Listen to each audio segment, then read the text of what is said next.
Hi guys, it's Erin. Today is a fun day. I'm finally getting back to finishing up this pollinator garden that we started this winter. It's the first part of May. It's an on again, off again, rainy, sunny day, which is pretty normal for this time of year. And it's warm and it's going to keep getting warmer. But we started this whole garden. Let me show you again. This whole garden we built from nothing. It actually snowed the day that I put it together, but it's been sitting here doing really well for the last couple of months, so it's a good time, I think, to fill it in. John also built me these benches. He bought them and put them together for this corner, so I'm not going to be traveling through here anymore. So this whole space is going to get filled in. And in that same video that we did this, we started a whole bunch of flowers, perennial flowers from seeds. This is meant to be specifically a pollinator garden, so we started a bunch of seeds like lupin and echinacea that are very, very pollinator friendly. Let me go back through everything that we started and what we still have. I did have one casualty of flowers in the whole process, but that's okay. I have plenty here that will fill in the blanks. So we had a bunch of lupin that we started. The delphinium, that's where my loss was. Nothing ever came up of it, so must have been some bad seed, or I did something wrong, who knows. We have some echinacea. These are the echinacea purpurea. I did also start some echinacea, a different type. This is a paradiso tall. That's a multicolored mix. I think I might mix some of these in here also now that I have a bit more space. We also started this lobelia, these pretty little purple flowers. These will just crawl along the edge. We have a sensation white verbena, like I said, a little bit of sweet alyssum, and then salvia, shasta daisies. We have just a couple verbascum that made it, and then the painted daisies. I also brought out the heliotrope. I had some losses here. That was purely my neglect, but I am going to plant what I do have here. Right over here in this pot is a clematis that we started from a bare root that same day. And then I also have a phlox that I started also from a bare root. Those Costco packages in the early spring are hard to pass up. And this one it's called Orange Perfection. It's kind of a peachy orange with a purple center. I think it'll go fairly nicely with this mix. There's a lot of purples and whites, but with the phlox and then some of these echinacea, it'll bring a bit more color. And even the lupin they tend to have a lot of color. So my plan, like I said, I'm going to try and put the taller plants like the echinacea and the lupin towards the back all the way around, and I'm just going to spread them out, and then the verbena and everything else will just fill in throughout. And then up front here is where the lupin, or the lobelia, excuse me, and the sweet alyssum will go, as just sort of along the edge. I do also have a bird bath that my stepmom Brenda made. It's beautiful, that I want to put in here and fill it up with some rocks for a pollinator watering dish, basically. And then I also have a pollinator house. It's a cute little, it's like a birdhouse, but for pollinators. So I'm gonna get that out here. I might need some help from John to make that one happen. But otherwise, I'm really excited about this. Like I've said before, that having a flower farm, I have all these flowers, but most of them I cut before they ever open. And the bees don't ever get a chance to get at the flowers, and you don't really want them to. So this project of creating these pollinator gardens it feeds my own desire to help with that. And I'm gonna love having all these flowers right here. The more flowers, the more thickly planted this gets, the fewer weeds I'm gonna have to deal with. So for right now, I'm just gonna set up a camera and start getting everything laid out. I'll show you what that looks like, and then we'll get it planted. This is exciting. beautiful, perfect day for this. And hopefully by the end of this summer, we'll have a lot of gorgeous blooms going on.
Okay, it's all laid out. I know it's hard to see, but you saw me putting them all down all over the place. There are a lot of plants, and everything except for I think the lobelia is perennial. So pretty excited to see how that looks once it's all done. I did decide to hold off on the heliotrope. I'm gonna put that in a different place, I think out front, where I'll have a chance to walk by and smell it more often. Okay, time to plant.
All right, guys, it's actually the next day. While I was in the middle of planting, the skies opened up. It was a torrential downpour, and my sister-in-law came by with my nephew, so we just took a break for the rest of the day and visited, and it was great. But I finished her up this morning. So everything, I'll walk you through real quick.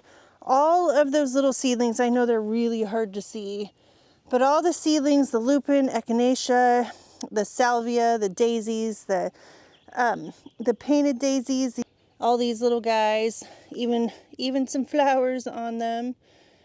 They're all in here looking pretty good. I mean, considering it poured on them last night, they got well watered in.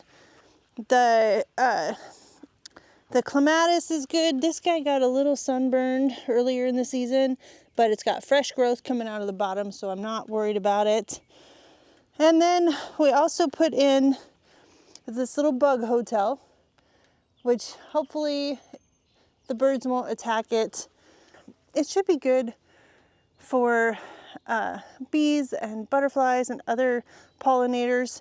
I put it on this side of the greenhouse because this is the west side, so it'll stay warm even in the winter. And then tucked in this beautiful bird bath that, like I said, my stepmom made for us. All this blue glass. I've tucked it in among the tree to hopefully keep it stable and keep the dogs away from it. I put stones in here so that it's shallow enough for the butterflies and the bees to use. I've said it a bunch of times, I absolutely love having a flower farm. I do feel bad, I think I said this yesterday, but I do feel bad a little bit when I cut all the flowers before the bees have a chance to get to them. But this is my attempt at helping that situation. I do need to get a bunch more slug killer to get out here, bug and slug killer to sprinkle out here, because the slugs are rampant, especially after a rainy day, and those seedlings are awful small, so I don't want to lose them all to that. Ultimately though, like I said, I'm really stoked about this. Pollinator gardens are really important, and they're good for the environment. They're good for your good for all the local pollinators. It's good for the whole food chain. So I'm excited to be able to have the opportunity to do this. And you can go back and watch the last video to see exactly how I built this garden and all the details of all the seeds that we sowed to fill all this with all these perennials. All those details are there, and it's a pretty inexpensive process. So I didn't buy a bunch of plants. I bought seed, and it's just cardboard and compost. I didn't have to do a whole lot of extra work. It's pretty exciting. All right, guys, that's going to do it for this video. I hope that you enjoyed it. I hope you give this a try in some form in one of your gardens. And yeah, I'll see you in the next one. Bye, guys.